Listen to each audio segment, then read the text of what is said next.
viewers, and welcome to Reminiscences. Our guest today is General Zamani Lekwot, who is not given to too much media appearances. He has spent all his life in the military, from military college to becoming a general, and along the way, he was military governor in Rivers State. He was commander of the Nigerian Defense Academy, and he was also the commander of the 82nd Division. Also, I think part of his career was that he was an ambassador to Senegal, Guinea-Bissau, and those associated countries. So, General, welcome to Reminiscences. Thank you. Usually we begin with a little bit of history because there are lots of young people who may not know you. I know you started life in Jankasa. Can you tell us about that period of your life? Well, yes, I was born in Jankasa, Zangon local government, southern Kaduna. And that was during the Second World War. There was no record as such, but my mother just put 1, 2, and 3 events together. She remembered very well when the aircraft used to fly all over. So there was no airfield there anyway. So, and I did my primary school in Jankasa. So what period did she allocate to your date of birth? 1940. 40. Yes, 1940. So the war started a year earlier. That's right. The following year. Yes. So I did my primary school in Jankasa. Then the Abuja, now Suleja, Senior Primary School was built by Niger, Benue, and Zaria provinces. So students were contributed. I was in the batch from then Zaria province. Then from there, I went to the Nigerian Military School, where I stayed, and then proceeded to the Indian National Defense Academy. May I ask you, was the choice of the military school deliberate? Did you really want to be a soldier even at that early age? No, well, I will say yes. We were doing sports one evening, and we saw a European standing by the roadside, by the side of his jeep. We had heard the sound of beagles every morning and evening. So the following day, he came when we were doing physical training. And a day later, then we saw soldiers parading. And the military precision with which the music and marching tallied impressed some of us. At the end of it, he told us that there was a military secondary school in Zaria for young people. Pupils that went there could do their work within 4 years. But the most impressive thing was the parade. And he asked those interested to report to the office. And then myself, the late General Mamman Vatsa, the late Group Captain Usman Jibrin, and 2 others went. So we did the interview, and were invited to, I think I was the only one who went to the military school. Then from there to the Indian NDA. Yeah. How was your experience in India? I mean, coming from Nigeria and a young man from the rural area, was it shocking to be? No. Yeah. The Indian experience was very impressive because the weather there in that part of India is like Pune. Okay. Pune is the same belt with Bombay, within the equator. In terms of temperature, it rains more because the monsoons rain there do more. So, and I found the Indians too a very interesting people, very hardworking, and they were producing things for themselves, and their military is one of the best in the world in terms of professionalism. So we were 6 actually, 4 naval cadets and 2 army. My second colleague, who was also from the Nigerian Military School, was the late Colonel Isa Ahmed. Isa Ahmed. Yes. He was married to Nuhu Ribadu's sister. I see. So we were at home in India, really. Even the food, were you comfortable with the food? Yes. Yeah. Well, of course, there are variations, but basically the same. In any case, soldiers are trained to acclimatize anywhere we go.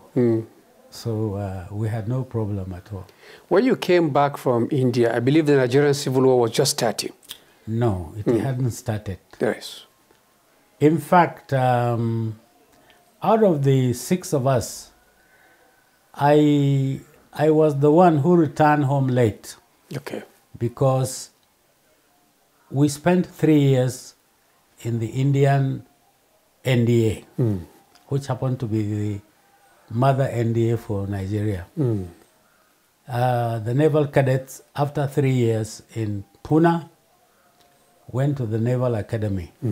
Then the late Colonel Isa Ahmed and I report to the Indian Military Academy to specialize. After our graduation, the late Isa, who joined the artillery, returned to Nigeria. I, for one, was in the Indian artillery for a while because the infantry course was not scheduled until later. And I'm proud to say that what I learned in the artillery taught me a lot of things that I found useful during the Civil War. So after that, I went to the Indian infantry school, Mao. Stayed there for 3 months, did my course before I finally returned to Nigeria on 31st March 1967. 67. The Civil War broke Civil War was out already in July. over. No, Yes. no. Oh, yes, it was 67 race. That's it. Later, only The 67. Civil War broke out in July. Yes. I came back in March. Yes. So you went straight into the Yes, I Civil was War. posted to the 6th Battalion, Ikeja. The late Brigadier Adekule was the CO. The late General Jallo was the second in command. I joined other officers there. And when the Civil War broke out in July, yes, the 6th Battalion reinforced, went to Boni, who were the people who captured Boni. Yes, that's, your company captured Boni. Not company. Okay. Well, yes, I was a company commander. Yes. Our battalion captured Boni, Right. and then 2 other battalions were floating Right. in the sea just in case. After Boni was secured, then others were located. Yeah, you became a military governor at about in your early 30s. Is it maybe 30, Yes. 31, 32? Yes. Is that not a very overwhelming job for a young officer to take over governor? Well,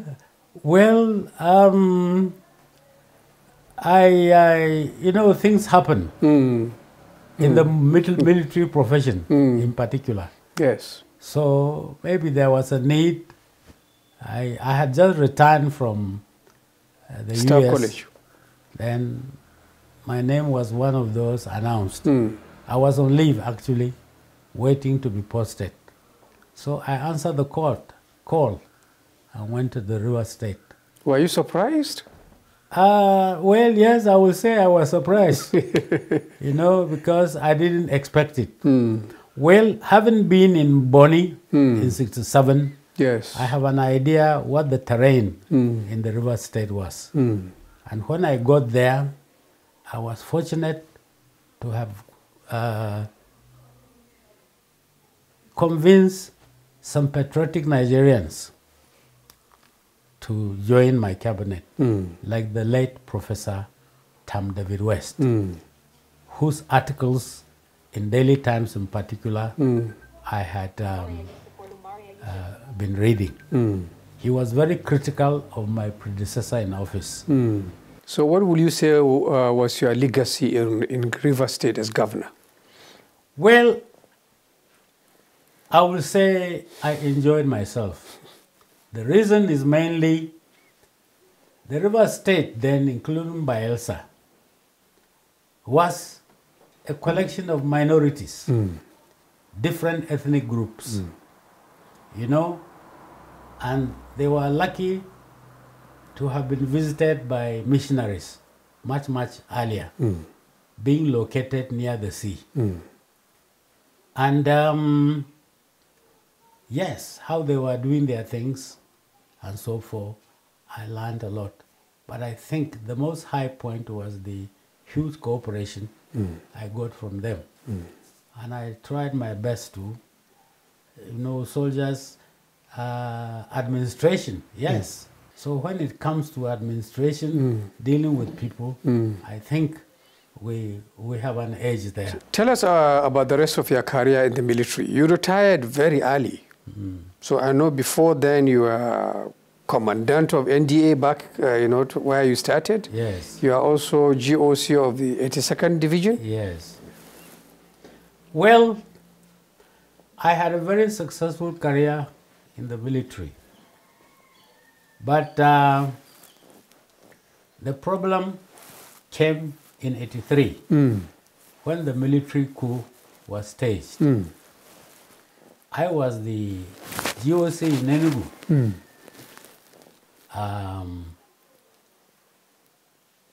Some of my units were in Benue and parts of Taraba and parts of Bendel. So 82D then was the largest division. And we had components of what other divisions had. So you could call it, they used to call it composite division. But the coup organizers, I had no idea. I was one of those commanders that were kept in the dark. So when the coup took place, I was on leave. An announcement was made for all commanders on leave should report to Lagos. I went to Kaduna from the village, caught the plane. The late Mohammed Gambo, the then AG, was there. So I went straight to Buhari, who was the head of state. So we spoke. And, well, I had asked him, because when I was commandant, NDA, the late Shagari was the president, and he attended our parade. So I knew a little bit of him. And I asked Buhari if the president was saved. He said yes. So it was then he told me that I had been appointed military governor again. I told him, thank you very much, but I would prefer to remain in the army. Another suggestion was his military governors should be junior colonels and senior lieutenant colonels, so that they will not stay in government for too long. So he accepted that they didn't look at that, but they could consider. And he said, well, they had already decided. I volunteered to remain in the army. When he told me that my junior was or had been made the chief of army staff, I told him it didn't bother me at all. And I cited the example of General Patton and Bradley. Your junior was General Babangida, Who is No, I'm senior to him. What I'm saying is the person made the chief of army staff is Babangida. Babangida. And you are his senior. Yes. Yes.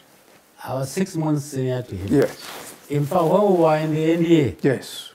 he was a company commander, I was a CBC, Yes. Cadets Brigade commander. Yes. I recommended him for promotion to Lieutenant Colonel Right. in 1972. Right. I got my own in 71. Right. Okay? Right. So, so when I told him, I will copy what Patton did, he said no. Patton was the military commander in North Africa. Right.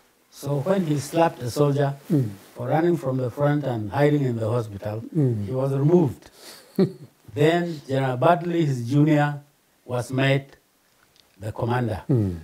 Patton was taken to London. So when the war became too hot, they brought him back. And he served under Bradley. His own was to take part in the war and kill Germans, according to him. So when Buhari said it was not possible, I said, well, in that case, I will have to retire. And he protested that if I did that, I would be creating problems for him. That was when he told me that some will be retired, some are going on foreign service. Since some officers are being sent on foreign service, and since my remaining in the army is not possible because according to you, my junior is the chief of army staff. I said, fine, I don't quarrel. I would volunteer to go on foreign service. And he asked me which country I prefer.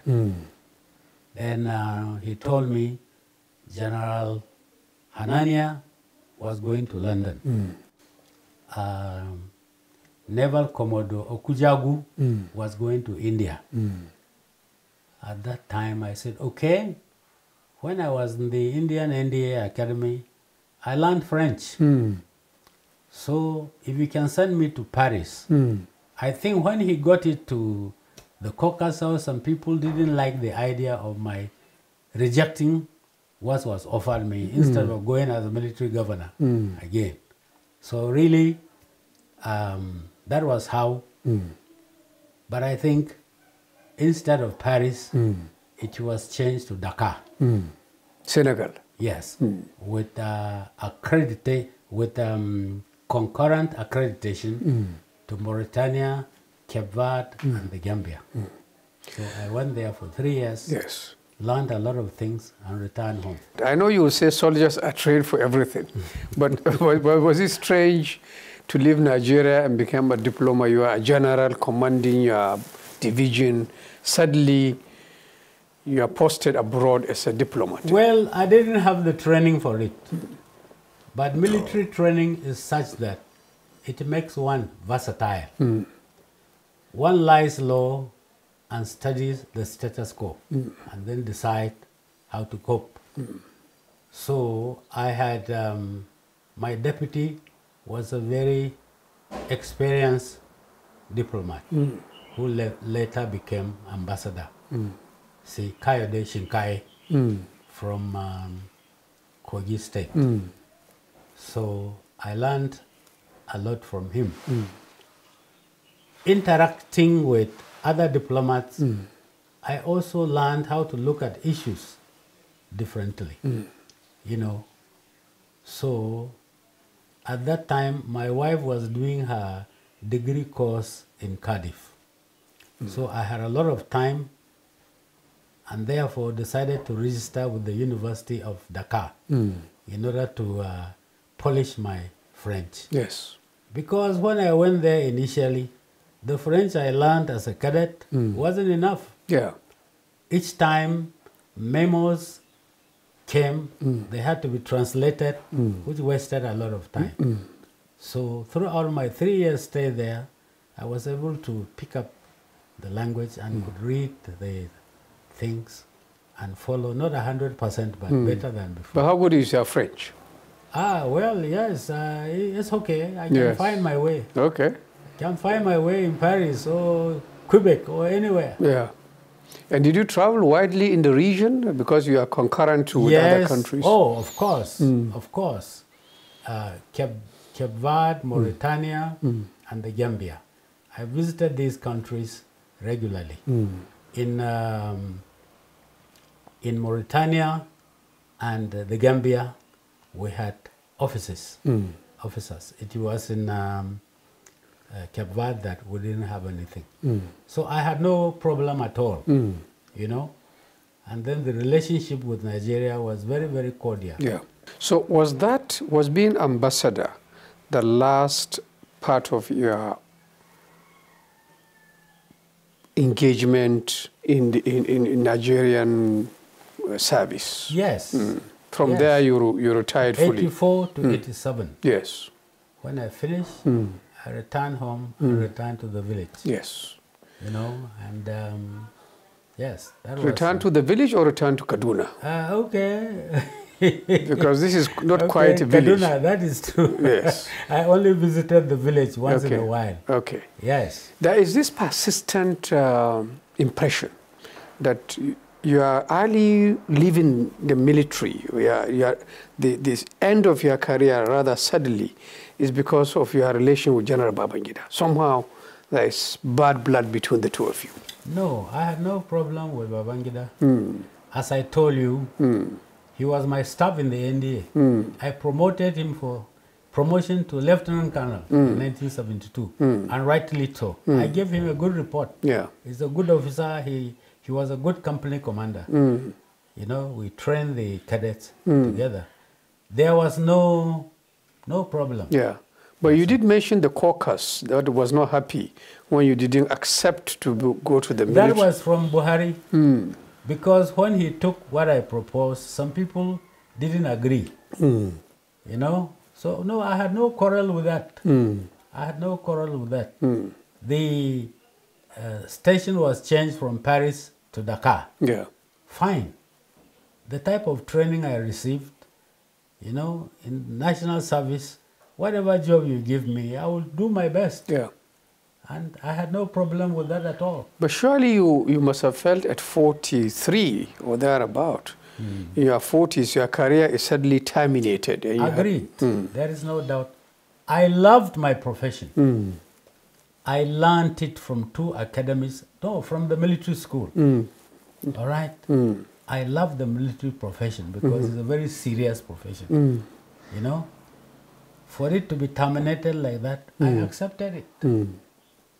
All right? Those who did it knew why they did it, and I wasn't interested. So when I had this window to serve in the foreign service and learn something new, I saw it as a bonus. Yeah. At the end of it, I decided to retire and rest. That may be supposed bad blood between you and your colleagues in the army. Well, I mean, suppose, I don't know, you are now saying maybe it wasn't there, but it was linked to the problem you later had here in Kaduna about Zangon Kataf. Do you think there's a relationship? Well, honestly, I wouldn't know. The Zangon Kataf you have mentioned was just blackmail. Do you see a whole general going to the village to kill villagers? No, it doesn't make sense. Even the tissue of lies they dish out was not convincing. How can a whole general go and start killing people? I'm not mad. But why were you roped into this thing? I don't know. I don't know.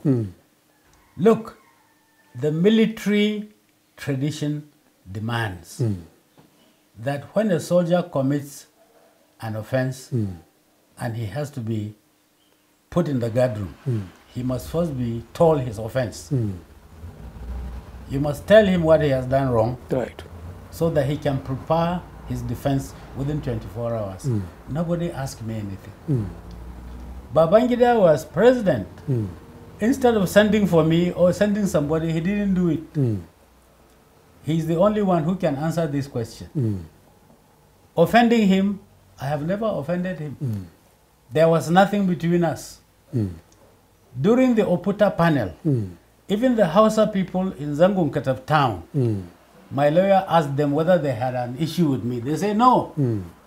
My own village is 14 kilometers away from Zangon Kataf town. What caused the problem was a market relocation. A day was fixed for the market to be opened. People started riot. And some people were killed.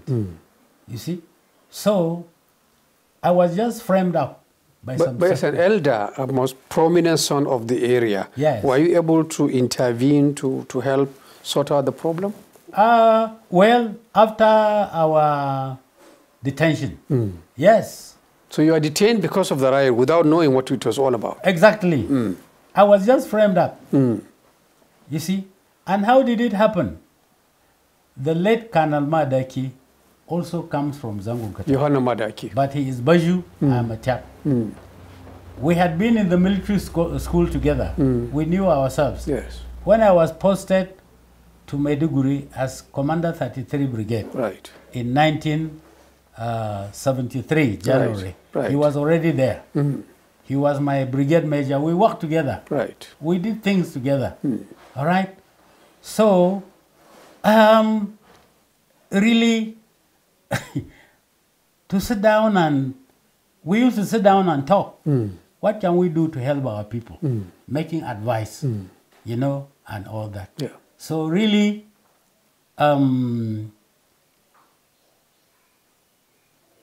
there was nothing connected with me about a market riot. I have no shop there. I don't live in the town. They don't know me. People who did it wanted to hide the truth. Either to blackmail me or to placate me for what reasons, only they know. Is it because you are a prominent son of the area, so they had to say somebody was responsible for this? I don't know. You see? But I asked you, did you try to help yes, as an I'm elder? Coming. So when we came out of detention, there was this bone of contention. Some old people, after the riot, yes, many Hausa people ran away. All right? Some people said, look, we live with these people. Many of them are offsprings of Katav women. Till tomorrow, we still give them our daughters in marriage. We were all born and bred there. They have lived there for a long time. But for one reason or the other, some find it difficult to relate. They still carry that air of arrogance and all that. But our people are simple-minded. We don't care. All right? So,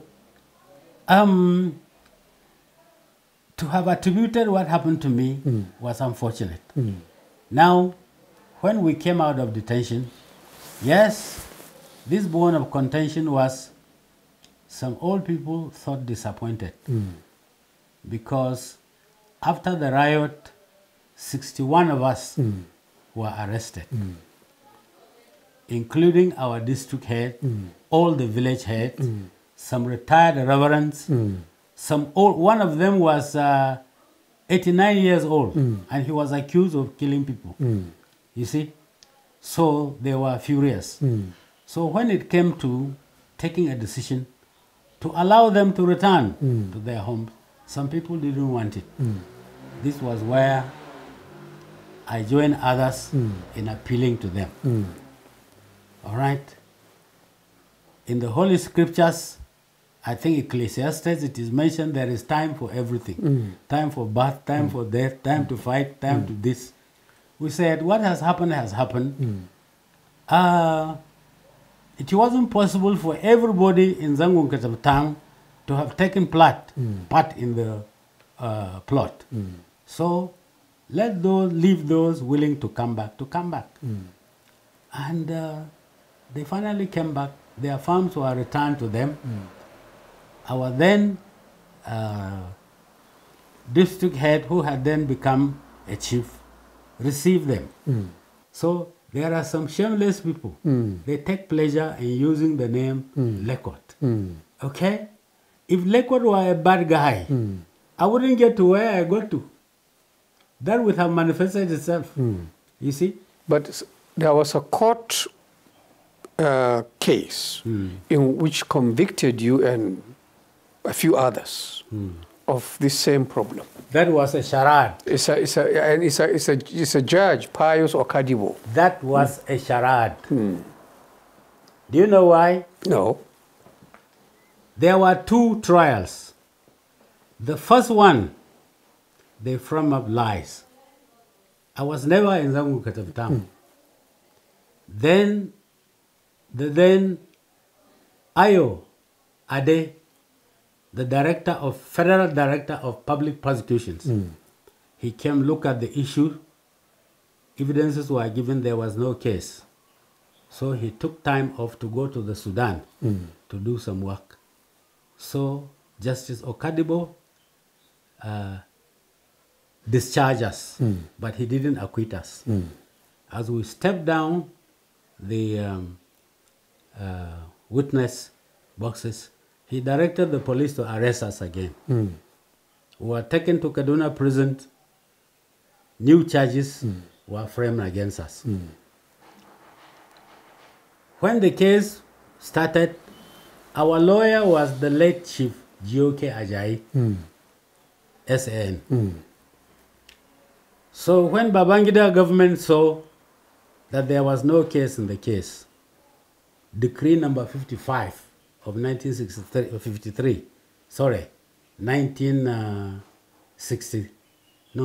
73 was enacted, directing the tribunal to send all their proceedings to Abuja, barring us from appealing. Then the hostility of Justice Okadibo, who appeared to be a hired agent, because he violated the legal proceedings in court. He was supposed to be a high court judge. So Chief Ajayi took him on. In the end, when Chief Ajayi saw this decree, he knew that Babangida and his team had made up their mind to do us in against the law. So our legal team withdrew. I was the first accused.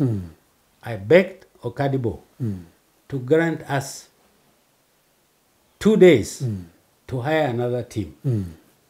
He said, no, we should defend ourselves. It was later I learned that when an accused is standing trial for his or her life, that accused is entitled to defense of his choice. Where he cannot afford it, then the Legal Aid Council can be appealed to. Okadibo didn't do any of this.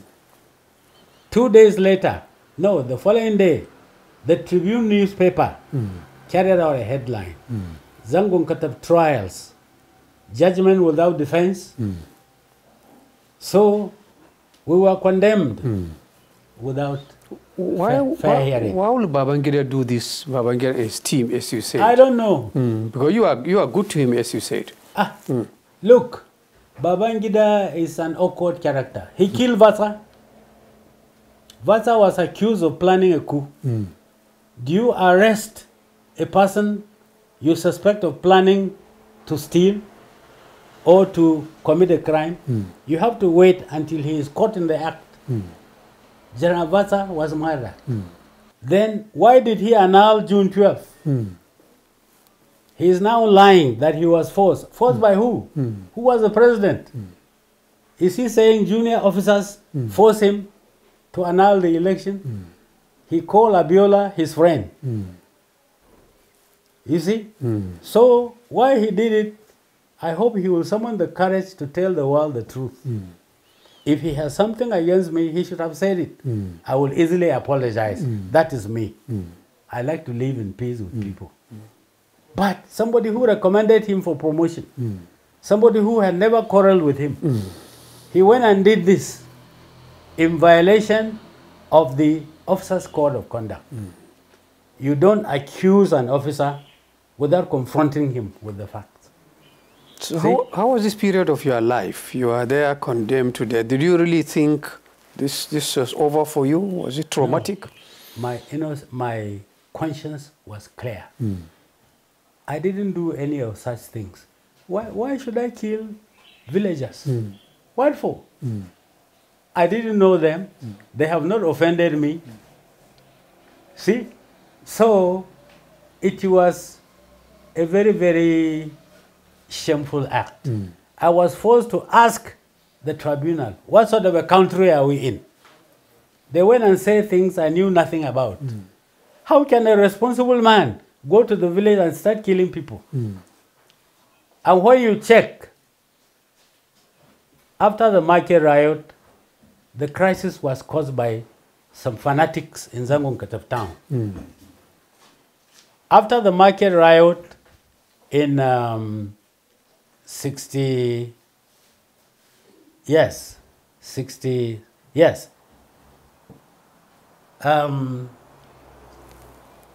No, after the market riot, where some people were killed, instead of the government instituting a commission of inquiry, oh, sorry, they did, under Kujo, Justice Kujo. All right? So I even went to the tribunal, not tribunal, commission of inquiry, to answer questions. She made many recommendations about what to do to help. I'm coming. A mischievous person in Zangun accused me of importing weapons. July the earlier year, we had launched an appeal fund to codify our language and to translate the Holy Bible into our language. So they said, I use that money to buy weapons. When Kujo submitted her report, we were waiting for the result. When a letter was written by an Islamic group in Zangon town, addressed to Sultan Dasuki, asking him to do something about the killings in the market riot. Otherwise, the Nigerian jihad will start in Zangon. They fixed a date and attacked a nearby village. That was what triggered the riot. Then the villagers responded. Their neighbors also responded. This was how it started. So, if they hadn't attacked the village, there would have been no reaction. From there, one thing led to the other. Yeah. I still have this letter they wrote. One day I will give you. Right. You see. So, how did Abacha? It was Abacha that pardoned you and said. Well, Abacha was my friend. When was the military governor in the River State? He was the brigade commander. We played squash together. We played Scrabble together. He was a member of the executive council. Each time I traveled, he was the acting governor. There was no problem. So I'm sure he knew the truth. We lived together for 3 years. His wife was very close to my wife. The character of a bad man, no matter how he hides, must show. But a person who is innocent, a gentleman, you can brand him anything, it doesn't change him. You see, I am not violent by nature. This problem still persists, sometimes in Kaduna, sometimes in Plateau. Why do you think we are not able to, all these years, to live in peace with each other? Well, it's incompetence on the part of people in authority. I will tell you, it was the late Sardona who influenced us to join the army. Not only us, we are juniors. People like the late Melari, people like T.Y., Shua. When I was brigade commander in Maiduguri, the Attorney General was one Buba Ardo. He told me it was the late Sardona who enjoined him to join the judiciary. The Sardona was a godly leader. And he came to our school and appealed to us.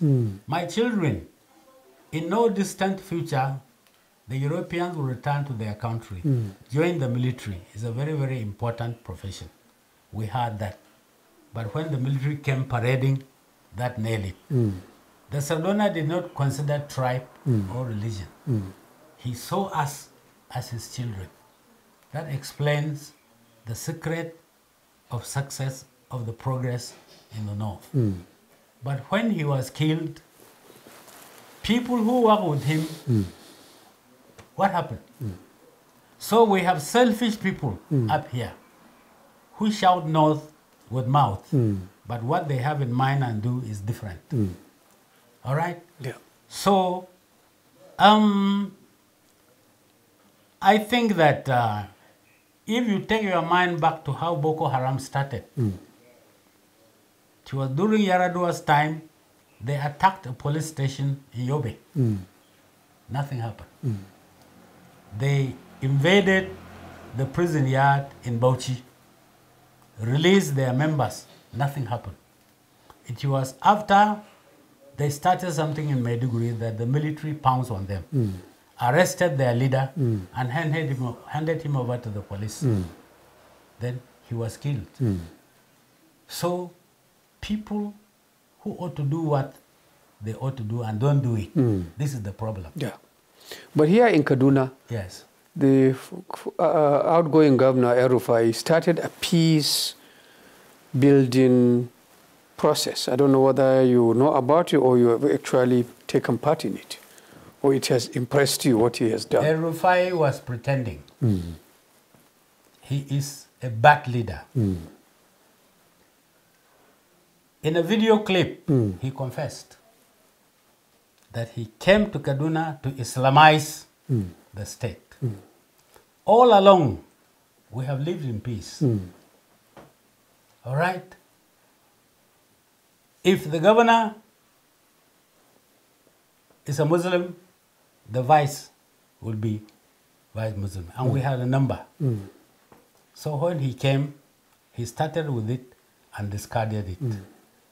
Right? Then, if you look at his antecedents, his mindset is such that he doesn't believe in what the Constitution is saying. He didn't obey court orders. When he decided to decimate some of our chiefdoms, including the closing of some districts, the late emir of Zezo, Idris, went to him and said, if shortage of money is the problem, allow me, I will pay my district heads. He refused. So the emirate went to court and won the case. He ignored it. Next, he was so arrogant that he think he knew everything. He will not consult anybody. As a rule of thumb, each time a government was sworn in, Southern Kaduna elders, I'm the chairman, we pay a courtesy call, discuss, and tell the governor things that he cannot hear from the security. All right? So when El-Rufai came and we tried, he refused. So Kapu, our cultural organization, he said he had nothing to do with them.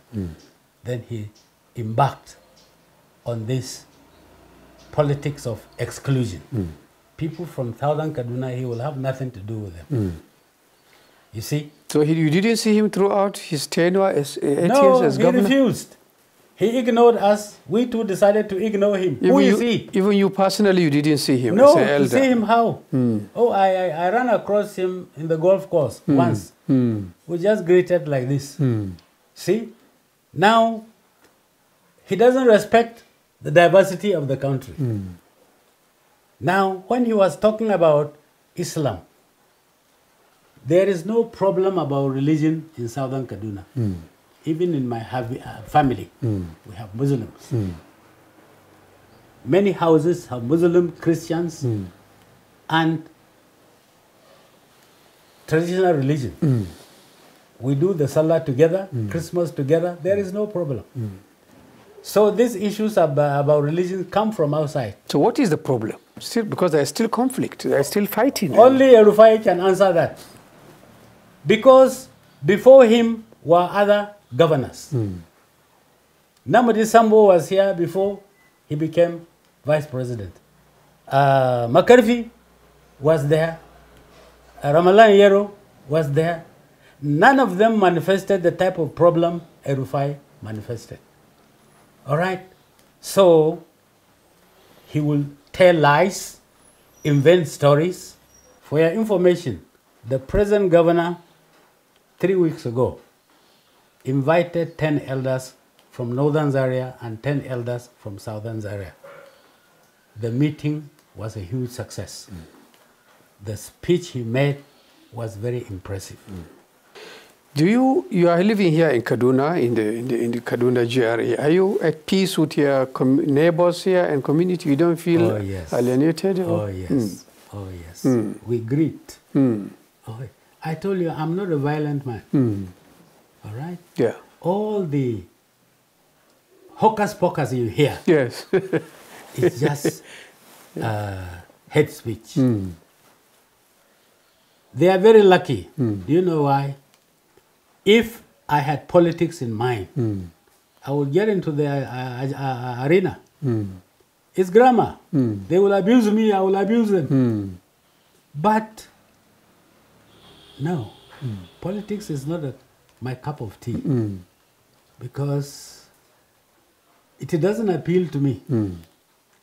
A thing is either right or wrong. That is me. Yeah.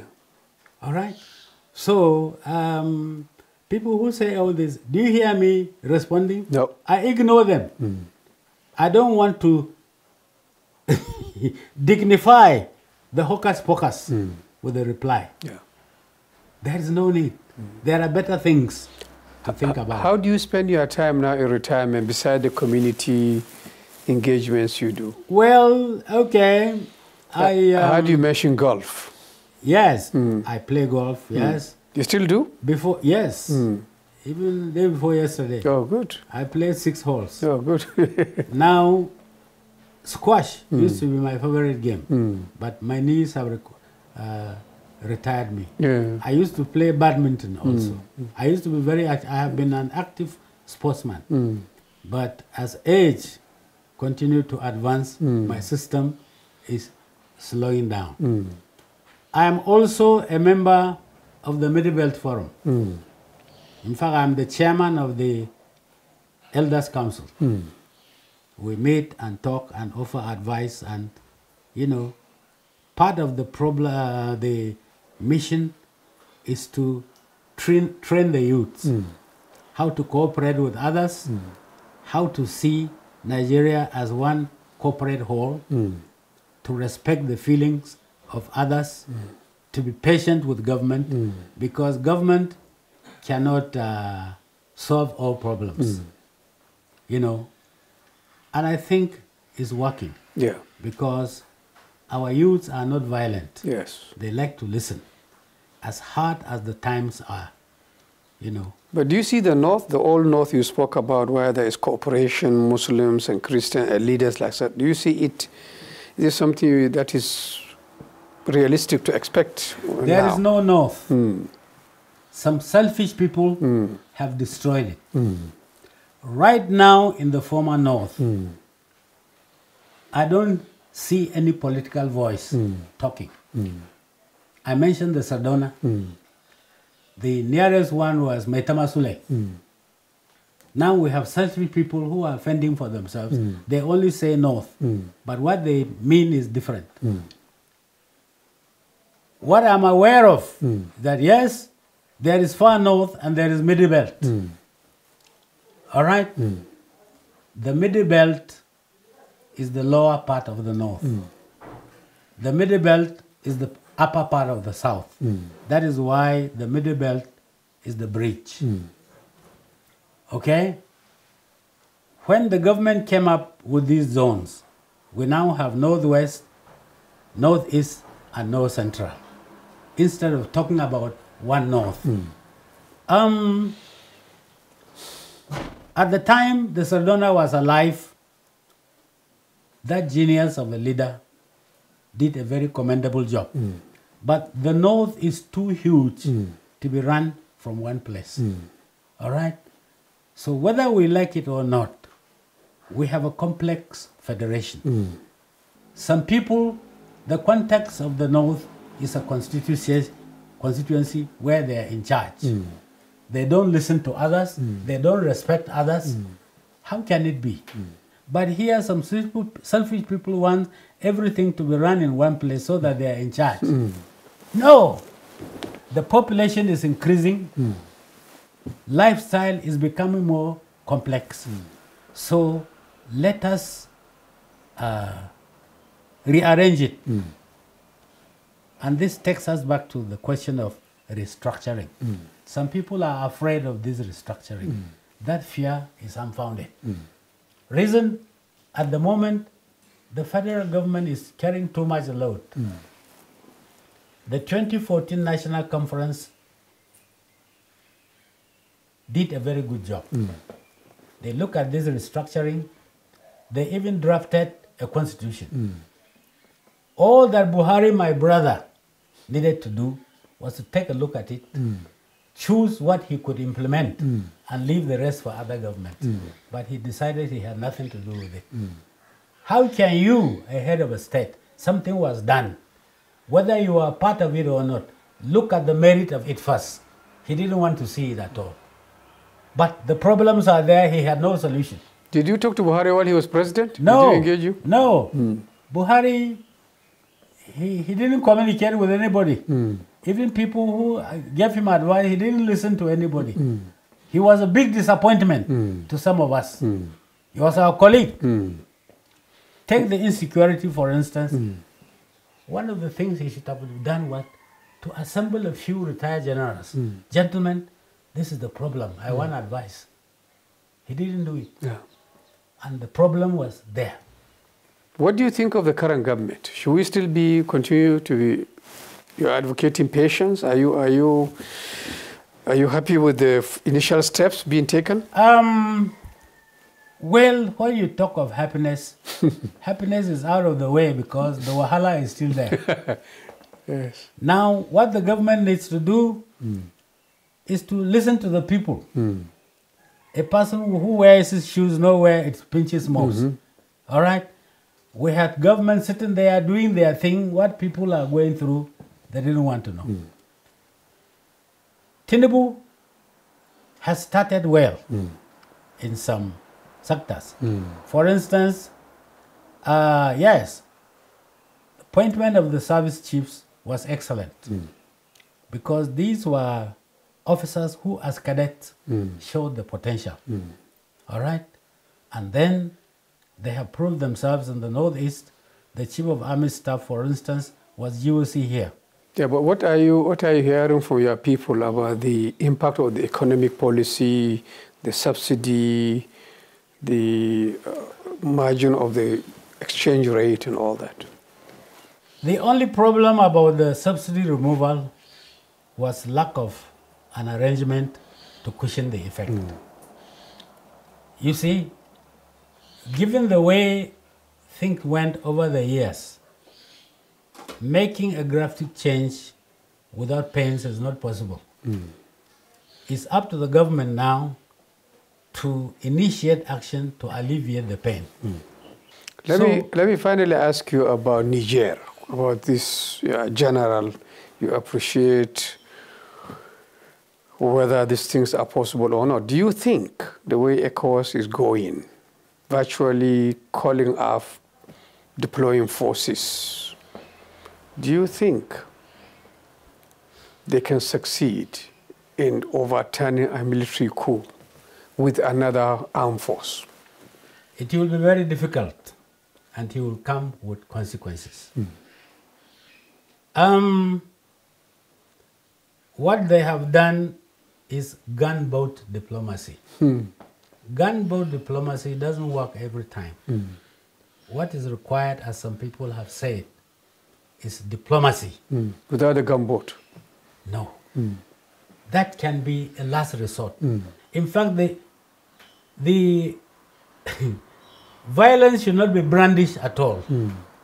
The first thing that we need to do is to encourage the military people in Niger to dialogue. Let us go near them to understand why the coup took place. What can we do to help them restore the situation? What is more, ECOWAS is divided. Guinea, Burkina Faso, and Mali have sent messages of solidarity to Niger. Right. Which means the whole of ECOWAS is not behind it. There is a communication problem. Let us try and understand the problem from their own point of view and then offer suggestions. The Niger military head of state has started well. He appointed a civilian as his prime minister. So that means the journey to civilian rule has already started. Finally, they have banditry problem like us. Have we finished our own? Many of our soldiers are spread over many states. Where will you get the manpower? Then starting a fight that you cannot finish doesn't make sense. Yeah. All right? So I agree that the era of military coups is gone. But the fact that we still have them means something is fundamentally wrong. Let us address it. The cure against coup is good government. When will it come? Our political class have some homework to do. I think we will leave you with that big question. Viewers, thank you for staying with us in this interesting conversation with General Zamani Lekwot, who we don't get a chance to hear from so often. And thank you, General, and we wish you the best. You're welcome. Thank you. Welcome. And until another episode of Reminiscences, goodbye.